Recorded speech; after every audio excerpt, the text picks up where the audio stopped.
kelas 2C ini? Bersih, apa lagi? Nyaman, tidak ada bully, good job.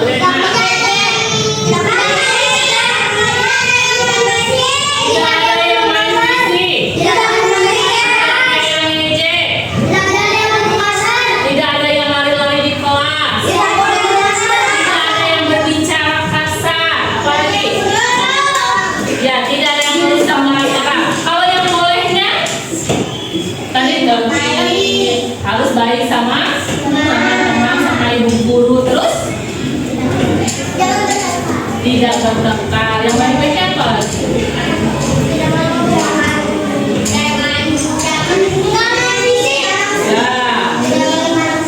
Ya, oke. Terus apa lagi? Saling menolong, saling membantu, saling menyayangi, saling menghormati dan sebagainya. Nah, itu membuat kelas kita nyaman. Oke, sekarang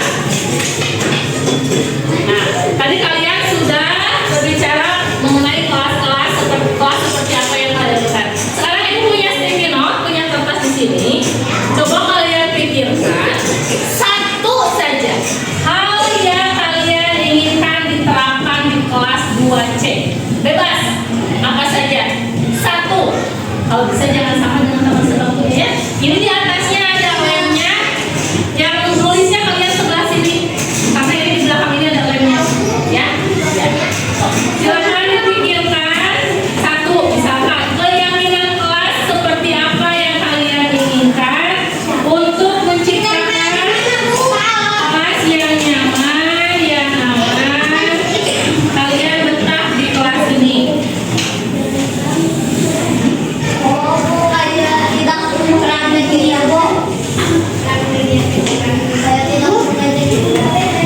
Yang ada lemnya di belakang ya. Misalkan tidak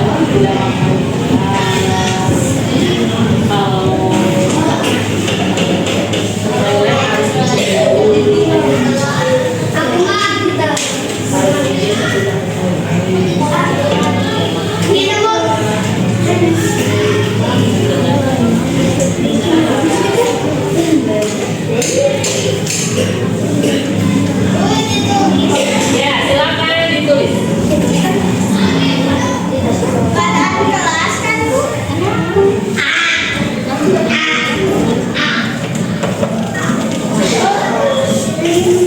Sok, tulis.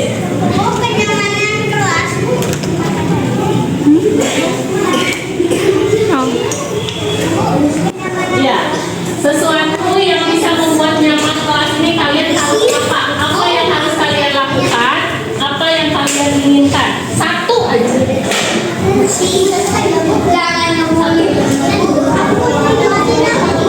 Gak usah. Boleh, sok. Boleh. Boleh, sok.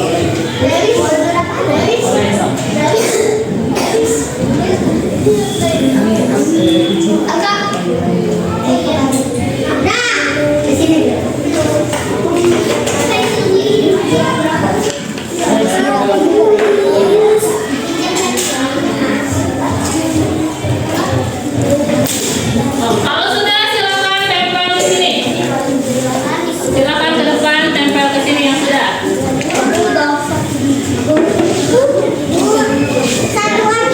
Boleh satu boleh.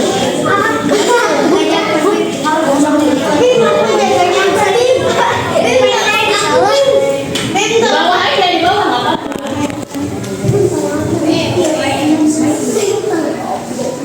Di bawah aja.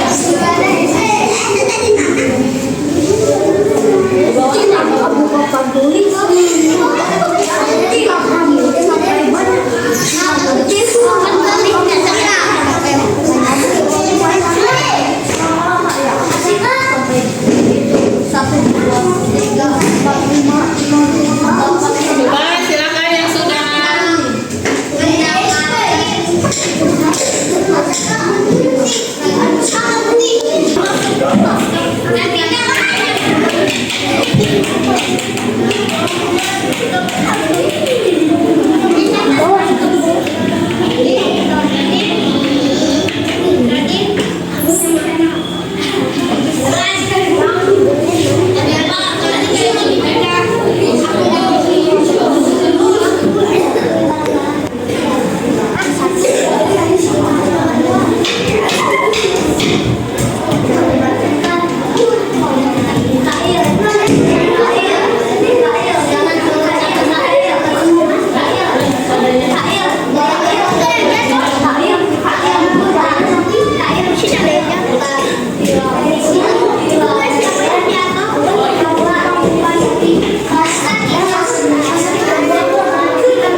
Ibu sudah mengelompokkan keyakinan kelas yang tadi sudah kalian tulis. Nah, diantaranya ini sikap saling menolong, kemudian tidak mengejek, tidak ada bully, ingin barang-barang tetap berada pada tempatnya dan tidak dirusak. Kemudian ini sama juga ya, tidak ada bully. Yang ini tidak main fisik, tidak makan di kelas, kemudian tidak boleh mengejek, ini sama ya, tidak boleh main fisik, tidak bertengkar. Yang ini tertib, kemudian tidak lari-lari, izin ketika ke toilet, tertib ketika belajar, tidak pukul-pukul meja, mendengarkan ibu guru ketika berbicara. Ini tidak lari-lari dan tidak boleh berisik dan mendengarkan ibu guru dan mendengarkan temannya ketika bicara. Kemudian ini tidak buang sampah ke sembarang tempat. Kemudian ketika harus tertib, tidak buang sampah. Ini mengerjakan piket kelas, menyapu bersih, harus bersih, rapi. Kemudian membersihkan kelas dan tidak berantakan. Ini semua keyakinan kelas yang kalian inginkan. Sekarang kita akan menyusun keyakinan kelas ini menggunakan kata yang efektif, kata yang positif, ya. Sekarang, kalau bisa jangan pakai tidak boleh, jangan semua pakai jangan, tidak boleh. Kita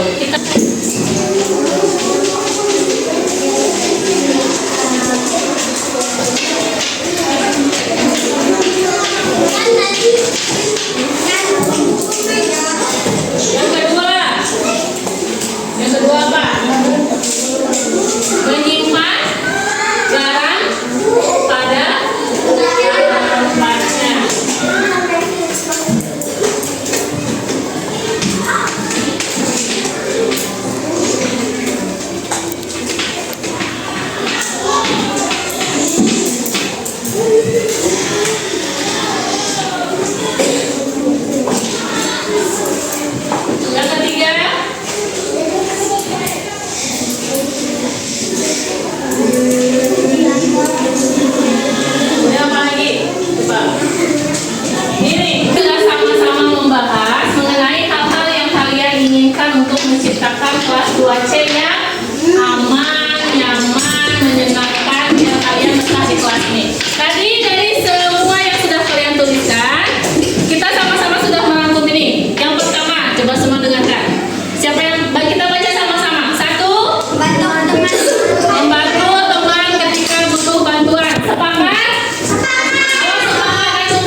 yang terhormat Ibu Kepala SDN 274 Cempaka Arum atau yang mewakilinya, yang terhormat Bapak dan Ibu Guru beserta staf SDN 274 Cempaka Arum. Pada hari ini saya di sini akan berdiri sebagai moderator. Dikarenakan Bu Sinta akan berbagi praktik baiknya mengenai budaya positif, diseminasi budaya positif CGP Angkatan 10 Kota Bandung. Untuk mengefektifkan waktu, langsung saja kepada Bu Sinta kami persilakan. Terima kasih kepada moderator atas waktunya. Izin saya berdiri. Bismillahirrahmanirrahim. Assalamualaikum warahmatullahi wabarakatuh. Waalaikumsalam warahmatullahi wabarakatuh. Di sini saya akan menyampaikan diseminasi budaya positif. Ini adalah salah satu modul yang ada pada pendidikan. Latar belakangnya yaitu banyaknya warga sekolah yang belum mengetahui dan memahami bagaimana cara menciptakan budaya positif di lingkungan sekolah. Kemudian dalam diseminasi ini kita akan membahas perubahan paradigma belajar, disiplin positif, motivasi perilaku manusia, kebutuhan dasar, posisi kontrol restitusi dan keyakinan kelas, juga segitiga restitusi. Ya. Yang pertama adalah perubahan paradigma belajar. Di sini kita akan membahas pembelajaran sesuai dengan kodrat alam dan kodrat zamannya. Ini sesuai dengan filosofi Ki Hajar Dewantara, bahwa setiap anak itu mempunyai kodrat alam dan kodrat zamannya masing-masing. Makanya jangan heran kalau kita di kelas anak-anak itu dengan berbagai karakter, berbagai kepribadian, juga dengan berbagai gaya belajar. Karena itu kembali lagi ke kodrat alam dan kodrat zaman. Kemudian yang kedua yaitu pembelajaran yang berdiferensiasi dan berkarakter profil pelajar Pancasila. Kemudian yang ketiga yaitu berpihak dan berpusat pada peserta didik. Ya, ini yang barusan saya jelaskan. Jadi pembelajaran ini sesuai dengan kodrat alam dan kodrat zaman. Ki Hajar Dewantara menjelaskan bahwa tujuan pendidikan adalah menuntun segala kodrat yang ada pada anak-anak agar mereka dapat mencapai keselamatan dan kebahagiaan yang setinggi-tingginya, baik sebagai manusia maupun sebagai anggota masyarakat. Nah, oleh sebab itu kita sebagai pendidik itu hanya dapat menuntun tumbuh atau hidupnya kekuatan kodrat yang ada pada anak-anak agar dapat memperbaiki lakunya, bukan dasarnya, hidup dan tumbuhnya kekuatan kodrat anak. Jadi kita itu kalau diibaratkan sebagai petani. Nah, anak-anak itu kita tanam benih, kemudian itu seperti ladang kelas kita. Jadi tugas kita itu menuntun. Kita misalkan supaya bagaimana caranya supaya tumbuhan tersebut tumbuh subur, berarti kita harus memberikan pupuk, kita harus menjaganya. Masalah nanti mereka akan menjadi apa itu kembali kepada takdir mereka masing-masing, kepada qada dan qadarnya Allah. Kemudian selanjutnya yaitu pembelajaran yang berdiferensiasi dan berkarakter profil pelajar Pancasila. Nah, Ibu Bapak pasti sudah tidak asing ya dengan pembelajaran berdiferensiasi. Nah, ini adalah teknik instruksional atau pembelajaran di mana guru menggunakan berbagai metode pengajaran untuk memenuhi kebutuhan individual setiap siswa dengan sesuai dengan kebutuhan mereka, sehingga setiap siswa belajar sesuai dengan kebutuhan dan perkembangannya untuk mewujudkan profil pelajar Pancasila. Ini berhubungan dengan tadi kodrat alam dan kodrat zaman. Setiap anak memiliki bakat, minat, potensinya masing-masing. Nah, jadi kita tidak bisa berperilaku menyamakan. Jadi adil itu bukan berarti harus sama rata, ya seperti itu. Karena kita juga melihat karakter anak tersebut. Selanjutnya adalah berpihak dan berpusat pada siswa. Nah, perubahan paradigma dalam proses pembelajaran yang awalnya berpusat pada guru atau teacher center menjadi pembelajaran yang berpusat pada siswa atau student center. Diharapkan siswa untuk terlibat secara aktif dalam membangun pengetahuan, sikap, dan perilaku. Melalui proses pembelajaran, dengan keterlibatan aktif siswa ini berarti guru tidak mengambil hak anak untuk belajar dalam arti yang sesungguhnya. Nah, ini adalah salah satu sedikit dari contoh paradigma pembelajaran. Yang pertama, kita sama-sama sudah melaksanakan tes diagnostik dan tes non diagnostik pada awal tahun ajaran. ini salah satu upaya kita untuk melaksanakan pembelajaran diferensiasi. Bagaimana kita tahu anak tersebut hobinya, gaya belajarnya, karakternya, apa yang tidak disukai, bagaimana keadaan rumahnya. Nah, nanti data-data tersebut dapat kita gunakan untuk proses pembelajaran diferensiasi. Kemudian selanjutnya yaitu penerapan berbagai strategi pembelajaran untuk memenuhi kebutuhan belajar murid. Kembali tadi bahwa gaya belajar anak itu kan ada yang auditori, ada yang visual, ada yang kinestetik. Jadi kita mencoba, jadi jangan itu saja. Jadi kita misalkan mencoba pembelajaran hari ini kinestetik, kemudian audio, kemudian visual. Jadi nanti kita bisa lihat anak mana yang senang belajarnya audio, visual, dan kinestetik seperti itu. Kemudian selanjutnya yaitu pembelajaran berbasis proyek untuk menumbuhkan karakter profil pelajar Pancasila. Ini ya, Bu Bapak juga semuanya pasti sudah melakukan kegiatan-kegiatan seperti ini di kelasnya masing-masing. Kemudian selanjutnya yaitu disiplin positif. Dalam budaya kita, makna kata disiplin adalah sesuatu yang dilakukan seseorang pada orang lain untuk mendapatkan kepatuhan. Disiplin positif merupakan salah satu cara penerapan disiplin yang bertujuan untuk menumbuhkan kesadaran serta memberdayakan anak untuk melakukan kritis, menghormat, dan bertanggung jawab. Kemudian yang ketiga yaitu perilaku teori motivasi perilaku manusia. Nah, ada 3 Ibu Bapak. Yang pertama untuk menghindari ketidaknyamanan atau hukuman. Yang kedua untuk mendapatkan imbalan atau penghargaan dari orang lain. Yang ketiga untuk menjadi orang yang mereka inginkan dan menghargai diri sendiri dengan nilai-nilai yang mereka percaya. Coba di antara ketiga teori perilaku manusia ini, saya yakin kita pasti pernah mengalami ketiga hal ini. Nah, kemudian menurut Ibu Bapak, dari ketiga jenis motivasi tadi, motivasi mana yang sering mendasari perilaku murid-murid di sekolah? Ini, coba yang pertama, yang kedua, nomor 1 bisa, nomor 2 bisa, ya. nomor 3 juga bisa. Betul sekali. Jadi kadang-kadang ada anak yang memang nurut ke ibunya karena dia merasa tidak nyaman atau takut dihukum. Ada kadang anak yang memang nurut atau disiplin itu karena mereka mendapatkan hadiah, mendapatkan reward dari gurunya. Kemudian yang ketiga itu merupakan kesadaran sendiri, sesuatu hal yang mereka inginkan demi menghargai diri mereka sendiri dan nilai-nilai yang mereka percaya.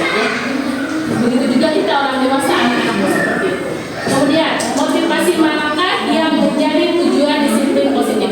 Menurut Ibu Bapak, dari ketiga teori motivasi perilaku ini, yang mana yang menjadi tujuan dari disiplin positif? Nomor 3. Ya, betul. Saya setuju. Nomor 3 yaitu untuk menjadi orang yang mereka inginkan dan menghargai diri sendiri dengan nilai-nilai yang mereka percaya. Kalau misalkan nomor 1, nomor 2, contohnya di kelas, kelas saya tertib ketika ada gurunya saja. Ketika diganti oleh orang lain, mereka menjadi tidak tertib, mereka tidak nurut karena mereka nurutnya karena misalkan takut dihukum, kayaknya jelas seperti itu. Kemudian nurutnya karena saya sering ngasih reward, sering ngasih hadiah. Begitu dia tidak bertemu dengan saya, dia tidak memiliki kesadarannya sendiri seperti itu. Nah, selanjutnya yaitu 5 kebutuhan dasar manusia. Nah, ini 5 kebutuhan dasar manusia. Yang pertama bertahan hidup. Bertahan hidup ini termasuk ke dalam kebutuhan psikologis, kesehatan rumah, makanan, kebutuhan rasa aman, pangan, sandang, dan papan. Ini kebutuhan yang utama ya yang kita butuhkan. Kemudian yang kedua merasa diterima, memiliki teman. Setiap murid ingin menjadi berharga, menerima murid setiap kodratnya. Kemudian yang ketiga kebebasan, lebih memberi kesempatan untuk memilih dan mencoba hal-hal yang baru. Pembelajaran berdiferensiasi atau motivasi internal juga mandiri. Yang keempat kesenangan. Kesenangan ini termasuk kebutuhan belajar, jadi mereka senang belajar. Kemudian murid ingin menikmati apa yang mereka lakukan. Selanjutnya yang kelima penguasaan atau power, yaitu diakui keberadaannya, keterampilannya, diakui rasa harga diri. Nah, coba sekarang kita sama-sama simak ini. Aku senang main kejar-kejaran dengan ibu guru, seru. Ini apakah termasuk kesenangan, kebebasan,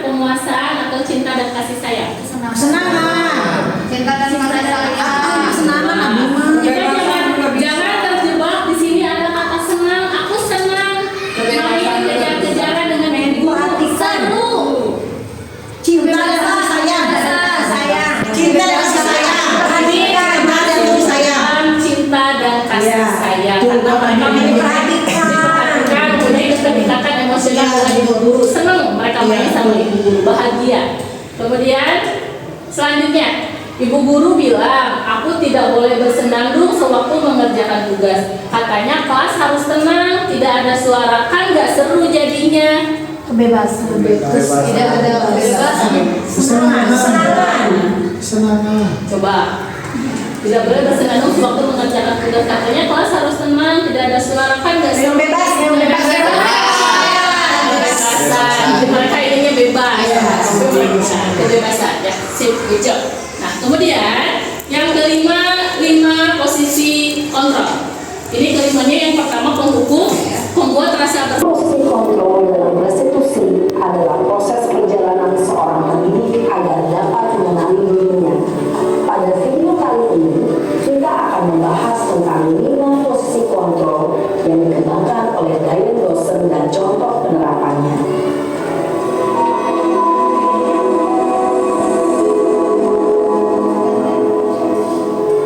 5 posisi kontrol itu adalah: 1. Posisi penghukum. 2. Posisi pembuat rasa bersalah. 3. Posisi teman. 4. Posisi pemantau atau monitor. Dan 5. Posisi manajer. Untuk lebih memahami kelima posisi tersebut, mari kita saksikan kasus Naren yang terlambat hadir di waktu di sekolah dan melihat bagaimana kelima posisi kontrol dalam menghadapi masalah tersebut. Kamu deh, pasti terlambat. Maaf Bu, saya Apa?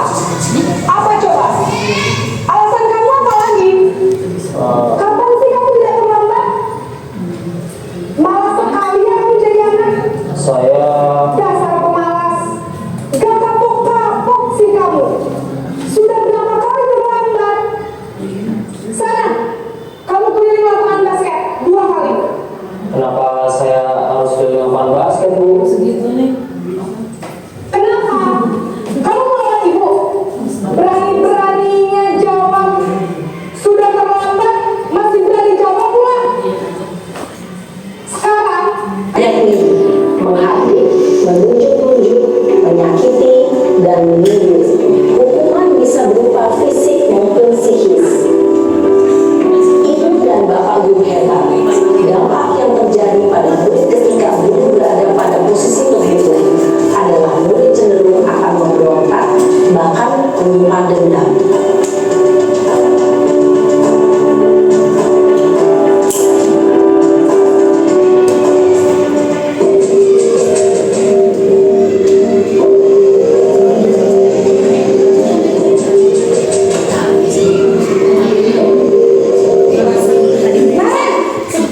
Membuat rasa bersalah sama anak. Selamat pagi Bu. Naren, kamu kenapa terlambat lagi, Nak?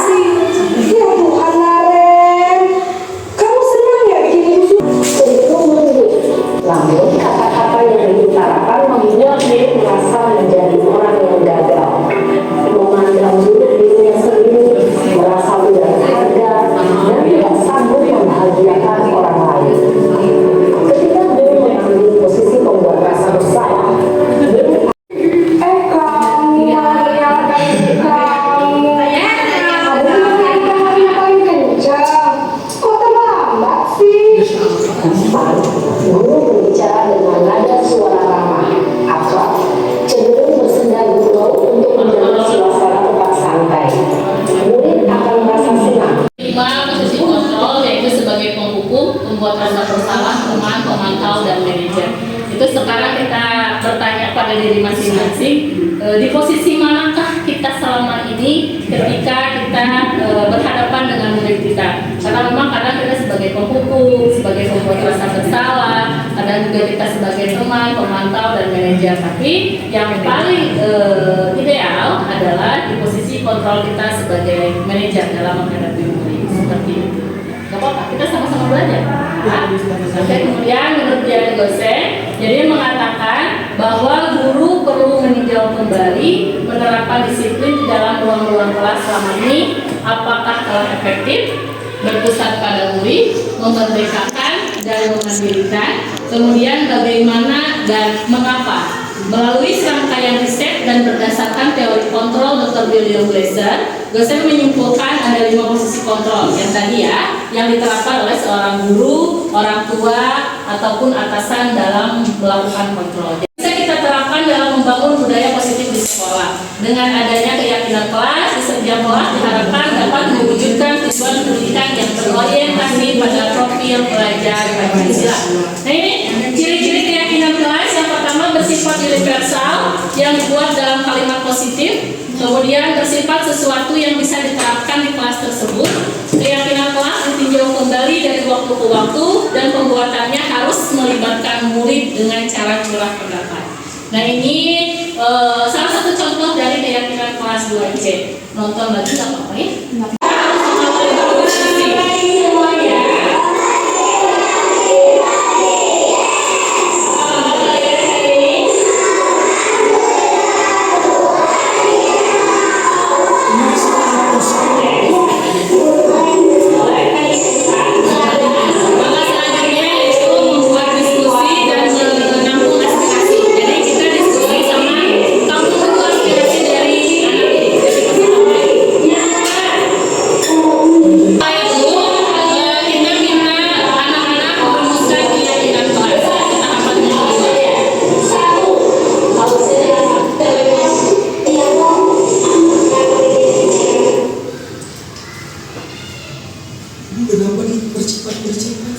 Waktunya menulis di buku di tempel 4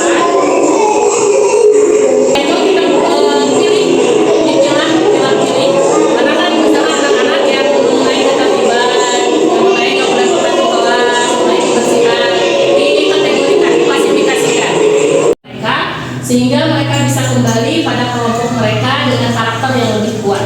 Nah, di segitiga restitusi ini ada 3 tahapan. Yang pertama menstabilkan identitas, yang kedua validasi tindakan yang salah, dan ketiga menanyakan keyakinan. Ini salah satu contohnya ya, Bapak Ibu.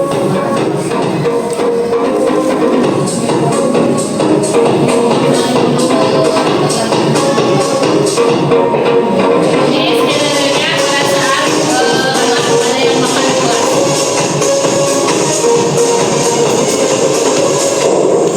Halo Aida, Aida sudah istirahat? Mau main aja mana saya istirahat ini? Aida tahu tidak kenapa ibu kamu kesini? Kenapa? Makan di kelas?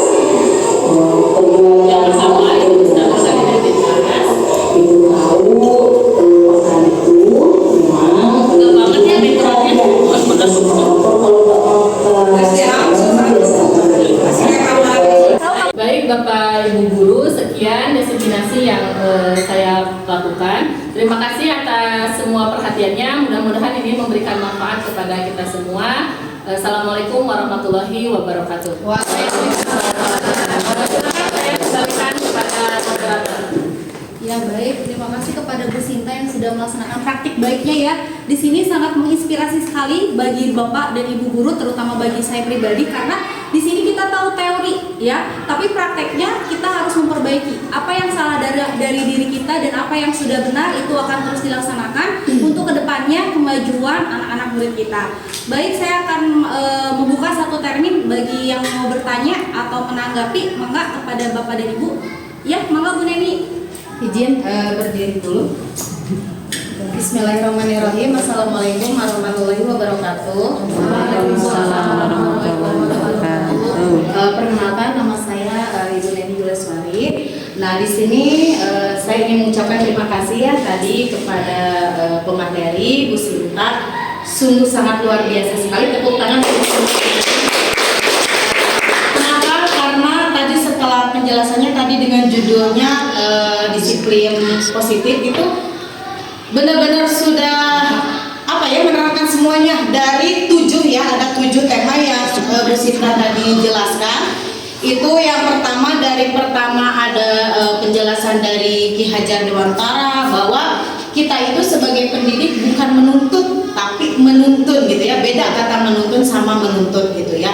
Itu sudah dijelaskan gitu ya sama Bu Sinta, dan akhirnya kita sebagai pendidik tahu ya gitu, istilahnya tugas utama kita ternyata bukan menuntut tapi menuntun gitu ya. Kemudian ada juga yang tentang disiplin positif, tadi sudah dijelaskan ya sama Bu Sinta tentang pengertiannya, kemudian tujuannya apa gitu ya, sudah sangat komplit sekali. Kemudian ada yang ketiga, teori motivasi perilaku manusia. Nah, di sana juga dijelaskan sama Bu Sinta sehingga kita sebagai pendidik sangat paham sekali, ada teorinya juga gitu ya. Kemudian yang keempat ada 5 kebutuhan dasar manusia, yaitu mungkin khususnya bukan buat siswa gitu ya. Jadi ada kebutuhannya apa saja, kita sebagai pendidik mungkin harus memberikan kebutuhan-kebutuhan yang dibutuhkan oleh peserta didik itu sendiri. Kemudian yang keenam dijelaskan juga tentang keyakinan kelas, dan mungkin kita sebagai pendidik sudah membuat ya dari pertama kita masuk pembelajaran kita sudah membuat keyakinan kelas apa yang akan kita buat gitu buat anak-anak untuk ketertiban di kelas juga. Tadi Bu Sinta sudah menjelaskan ada tujuan-tujuannya gitu ya, buat apa nih dibuat keyakinan kelas, dan bagaimana pula ternyata ada juga ya cara membuat bagaimana untuk keyakinan kelas di kelas yang harus kita buat gitu ya. Dan tadi juga sudah bagus ya, Bu Sinta sudah membuat videonya gitu ya dengan Bu Sinta sendiri terhadap anak-anaknya gitu ya. Kemudian yang ketujuh ada juga segitiga restitusi. Nah, ini mungkin yang harus kita tahu gitu ya, sebagai seorang pendidik harus paham bagaimana kita terhadap siswa, bagaimana kalau misalkan dia mempunyai bukan kesalahan ya, tapi mungkin aturan yang sudah dilakukan, bagaimana kita bertanya, bagaimana kita cara memberikan solusinya. Jadi kita bertanya tapi solusinya bukan dari kita sendiri, tapi dari siswa sendiri gitu, yang digali sendiri. Mungkin itu yang sangat luar biasa Bu Sinta, terima kasih ya. Jadi banyak sekali ilmu-ilmu kepada kita seorang pendidik yang benar-benar luar biasa, yang mungkin tadi kata rekan saya juga, apaan itu ya, ada 5 gitu ya, 5 tentang posisi kontrol itu. Di sana mungkin kita yang pertama harus sebagai manajer ya, dimana di dalam tadi videonya manajer, sebagai manajer ada dicantumkan restitusi juga ya. Jadi guru bertanya kepada siswa bagaimana nanti solusi selanjutnya untuk dia mencari solusinya sendiri ya gitu. Terima kasih sekali Bu Sinta ya, mungkin itu tanggapan dari saya, mudah-mudahan ada manfaatnya buat kita semuanya, khususnya kita seorang pendidik. Terima kasih. Assalamualaikum warahmatullahi wabarakatuh. Ya, baik, terima kasih. Yang sampaikan adalah 5 posisi kontrol. Jangan sampai kita salah menempatkan diri sebagai guru yang memang menjadi penghukum bagi siswa. Tapi sebisa mungkin kita mengetahui kasus yang terjadi pada murid kita. Jadi kita di sini selaku pendidik bisa menempatkan sebagai posisi yang ideal. Yaitu posisi apa tadi Bapak dan Ibu? Manajer. Terima kasih. Mungkin itu saja. Alhamdulillahirobbilalamin. Rangkaian kegiatan kita pada hari ini sudah selesai dilaksanakan. Terima kasih kepada Bapak dan Ibu guru yang sudah menyempatkan waktunya. Semoga memberikan manfaat kepada Bapak dan Ibu, khususnya bagi saya pribadi. Terima kasih. Akhir kata, wabillahi taufiq wal hidayah. Wassalamualaikum warahmatullahi wabarakatuh.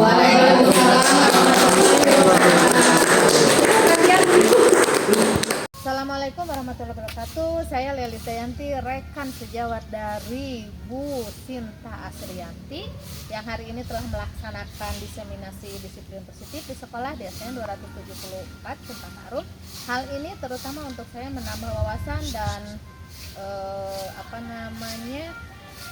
menambah wawasan saya dan menginspirasi saya terkait praktik-praktik baik yang telah beliau laksanakan di kelasnya. Insya Allah semua itu akan saya terapkan di kelas saya juga, dan mudah-mudahan menginspirasi untuk guru-guru di sini semua dan menghantarkan murid-murid kita menjadi murid yang berdisiplin positif, kemudian sesuai dengan profil pelajar Pancasila. Terima kasih. Assalamualaikum warahmatullahi wabarakatuh. Bismillahirrahmanirrahim. Assalamualaikum warahmatullahi wabarakatuh. Perkenalkan, nama saya Linda Yuliandini SPD. Saya merupakan rekan dari CGP Ibu Sinta Asrianti SPD. Alhamdulillah hari ini telah dilaksanakan kegiatan diseminasi di SDN 274, di mana Ibu Sinta narasumber yang membawakan materi mengenai budaya positif. Alhamdulillah untuk saya pribadi menambah sekali wawasan, dan saya sangat terinspirasi praktik baik yang beliau laksanakan di sekolah, di kelas itu bisa dibagikan kepada rekan-rekan sejawat, terutama saya sendiri, dan insya Allah kedepannya saya juga akan melaksanakan apa yang telah diinformasikan oleh Ibu Sinta terkait budaya positif. Budaya positif ini adalah kegiatan yang memang dilakukan oleh guru terhadap peserta didik untuk kemajuan sekolahnya.